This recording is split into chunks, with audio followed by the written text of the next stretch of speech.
O que são os Medical Science Liaisons, os famosos MSLs que se tornaram uma opção atrativa para quem está na pós-graduação e quer ingressar na indústria? Meu nome é Lucas Guedes e minha missão neste vídeo é compartilhar o que eu tenho aprendido sobre o cargo e trazer, através de exemplos, o que o MSL faz e como ele interage com os outros departamentos da indústria. Isso por dois motivos. Primeiro, para você saber se essa profissão é adequada ao seu perfil, e segundo, caso você se identifique com ela, você esteja mais preparado para concorrer a uma vaga de MSL.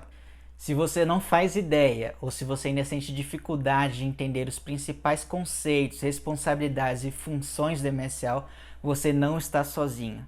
Eu particularmente tinha muita dificuldade de formar uma imagem clara do que o MSL faz, mas hoje com calma a gente vai abordar os principais pontos para você entender essa profissão. O termo Medical Science Liaison vem do inglês e significa conexão, contato, ligação médico-científica. O conceito comum de MSL é que ele é um especialista numa área de conhecimento responsável por ser a ponte científica entre a indústria e o cliente, a fim de criar um relacionamento que permita a troca de informações técnico-científicas. A grande maioria dos cargos de MSL estão dentro da indústria farmacêutica, o que significa que seu cliente vai ser um profissional da saúde, mas também há cargos dentro da indústria da biotecnologia, de equipamentos médicos e uma diversidade de outras empresas. É muito importante para a gente entender o cargo de MSL que a gente entenda o motivo dele ter surgido. Tá? O cargo de MSL surgiu em 1967 nos Estados Unidos numa empresa chamada Upjohn Company e foi uma ideia do departamento de marketing para criar um profissional que fosse responsável por conscientizar educacionalmente os médicos a respeito de um produto que estava para ser lançado. E desde então, o cargo de MSL evoluiu bastante e se encontra bastante refinado nos dias de hoje. Um ponto interessante e que é pouco mencionado é que o cargo de MSL ele surgiu com um medicamento chamado tolbutamida, que era um medicamento oral para controlar o diabetes tipo 2. E ele surgiu no momento onde o controle da diabetes tipo 2 era feito exclusivamente através de injeções de insulina. Então isso já diz muito sobre o cargo de MSL. A Upjohn Company, ela previu que seria um desafio para os médicos entender uma droga que naquela época era altamente inovadora e por uma via de administração que era pouco comum para os médicos, né? E criou o cargo de MSL justamente para prover esse conhecimento técnico-científico mais aprofundado e que seria pouco provável ser transmitido através dos representantes de vendas. Agora considerem o cenário que a gente está vivendo, um mundo altamente inovador, onde as opções terapêuticas estão cada vez mais complexas e personalizadas. Imagine o desafio que é para um profissional da saúde se manter atualizado com cada opção terapêutica que é lançada. É por esse motivo que o profissional MSL está sendo cada vez mais demandado. E para a gente entender melhor o papel do MSL, eu gosto de dividir as suas responsabilidades em três grandes grupos, os quais estão fortemente interconectados. Primeiro, atualização científica. Segundo, interação científica. E terceiro, geração de insights. Começando pelo primeiro, a atualização científica, que como o próprio nome já diz, é se manter constantemente atualizado. E que pontos que a gente tem que estudar? Primeiro, a fisiopatologia da nossa doença.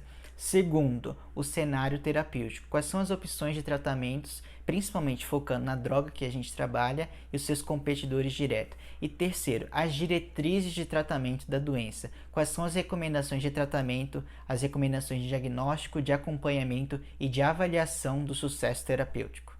Um outro ponto que é importante salientar é que esse conhecimento não pode ser somente uma visão geral.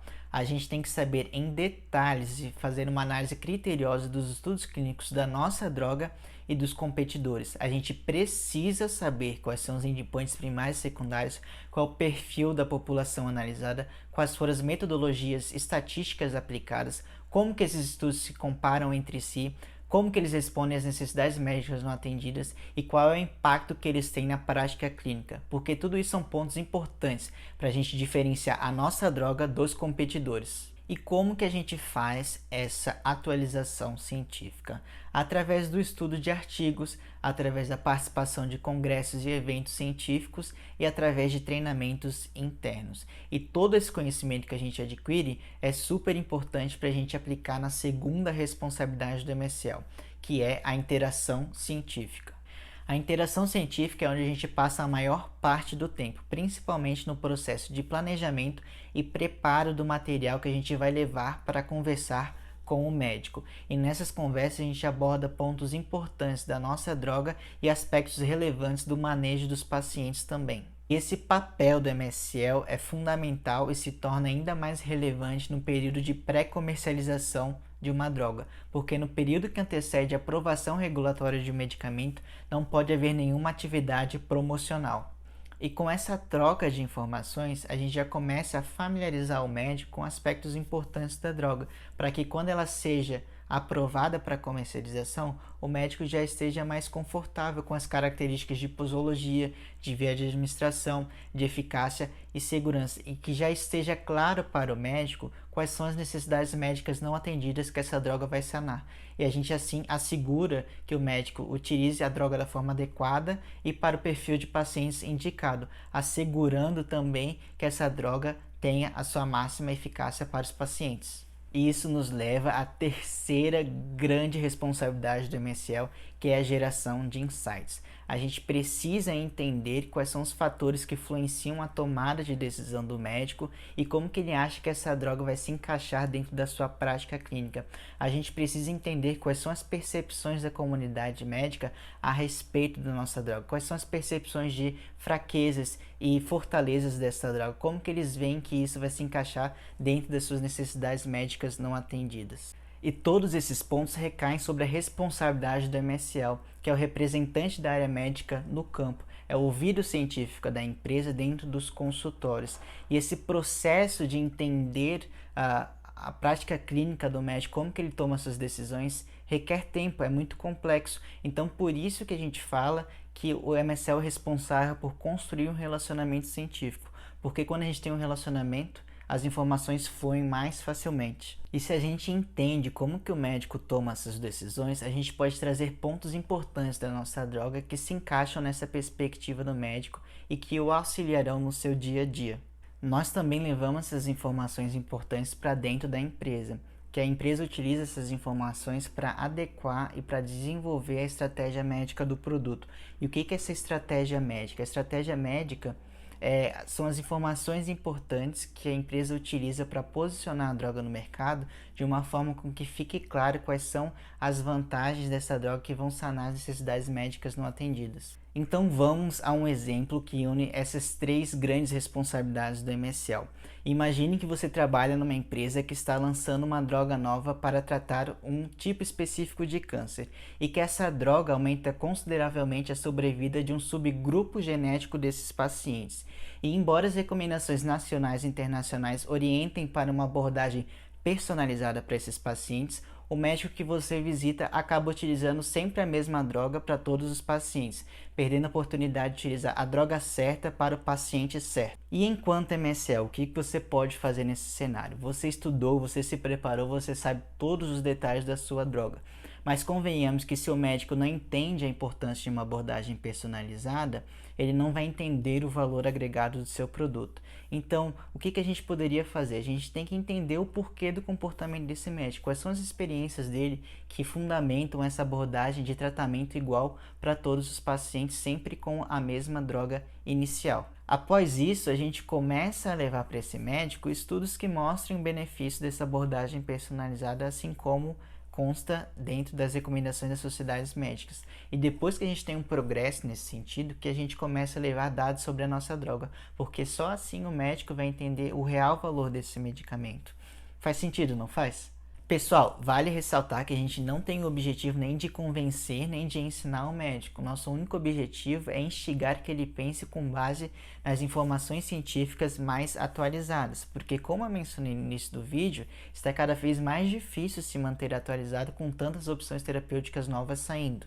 Além de todas essas responsabilidades que eu já mencionei, o MSL também pode se envolver em outros processos dentro da indústria farmacêutica, como por exemplo a pesquisa clínica, através dos estudos de iniciativa do investigador e também através dos estudos de ensaios clínicos. Os estudos de ensaios clínicos são aqueles estudos de fase 1, fase 2, fase 3, conduzidos em humanos, responsáveis por comprovar a eficácia e a segurança do medicamento. E nesse contexto, o MSL pode auxiliar o time de pesquisa clínica na seleção e na avaliação de centros de estudos. A gente também tem a responsabilidade de apresentar o racional e o mecanismo de ação dessa molécula e também apresentar os resultados prévios desses estudos clínicos para a equipe que vai investigar essa droga. Também auxiliamos na avaliação, no desenvolvimento e no suporte de estudos de iniciativa do investigador, que, como o próprio nome já diz, são ideias de estudo que um investigador externo pode ter a respeito da nossa droga em um contexto específico, e a empresa então pode dar o suporte para a execução desse estudo.